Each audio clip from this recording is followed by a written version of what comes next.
Hi, so we're here today at Royal Wootton Bassett on the canal, and I'm here with Steve Bacon, the branch chair, and we've got a wonderful machine going to do some dredging today. So tell us about the machine. It's called a Truxor, and it's one of those machines that you can, it's like a tank, they'll put World War I tank, but you can put different attachments onto it, and we're using the dredger attachment. Tomorrow we'll be using a different one for cutting reeds. That's amazing. It is. Obviously we've hired this machine. Yeah. Is it quite expensive to hire? It's not that bad. It's going to cost us about £6,000 or so. That's for a week's work altogether. For those not familiar with the canals need dredging every quite a few years, and a lot of silt and wash builds up in the canal, and at one point I think you said this is only gets about an inch deep. We would never have got a boat down here anymore. No. So with the dredger it's allowing the depth of the water so we can get the boats through on the canal. And we can dump the silt north of the canal, still on the sort of canal land, and by summertime you wouldn't even know that we've done the work. That's amazing. Yeah, but yes, one thing is, on health and safety grounds we would normally wear hats and things, but if you're on a boat we would normally wear a life jacket, but these specialists they have to work at the moment in very cold conditions. Their rule of thumb is that they don't need to wear a life jacket if they're on a canal. If it's on open water, they would do. And as far as the hard hats are concerned, far better for them to keep warm than to wear a hat that is not strictly necessary, because if they fall off this boat, it's going to be pretty bad. They wouldn't. It probably wouldn't help to have a hard hat on. The machine on the bank has a cage around it, so they don't need to have a hard hat for that. There's a digger there that's taking the silt further deep into the bank, and any tracks and so on we're going to wild seed. So we're going to let you have a clip of it in action now. Okay. You can see from this is that we've had a bit of a problem with Hancock's Water, which is a stream that runs into the canal. This part of the canal is actually classed as a main river, and then goes further east to a spillway, and then Hancock's Water goes south of here. But in the meantime, Hancock's Water there's been aggregate being washed into it by a local house builder, and it's actually caused the silt to have aggregate in as well, and it's twice as dense as it would have been if it were just silt. It's inert, so it doesn't cause any problems, but it's just very heavy. Yeah, making the job a lot harder. Yeah, so you can now see how deep that the canal is.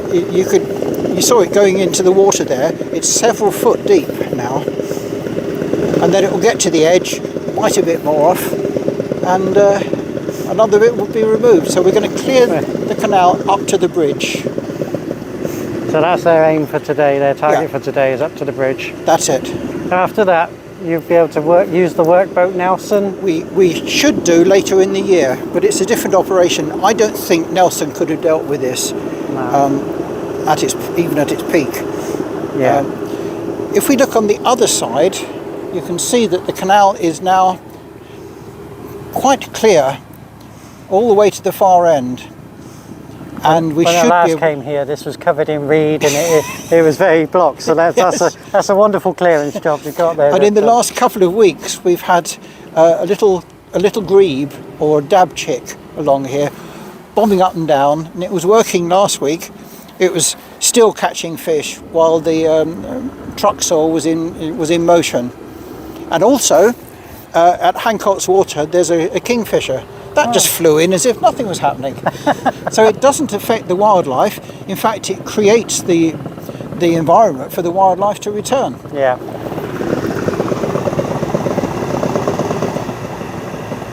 That is not very deep, is it? That is a lot of material in there, isn't it? You saw it coming up, didn't you? It's not a very big shovel, is it? It's not, but there again, I suppose it would be the balance of the boat. If it was a Yeah. big shovel, you have a look at the seat. It moves forward and backwards, balancing as they're going along. Oh, really? Yeah, So as he's got a forload, the seat moves back to buoyance him against the weight in yeah. the I don't in the think trap. this is as bad as it was on Wednesday when it last was here.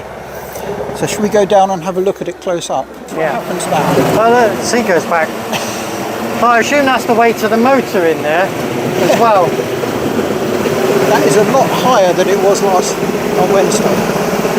And that's the entrance of That's Hancock's water, yeah. which comes in through here, which is causing the problem with the wash, and then obviously down into the spillway, Yeah. 4 mile down the canal down there. Showing that canals are pivotal to water control. They certainly are.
You notice that the seat moves back to balance the machine out.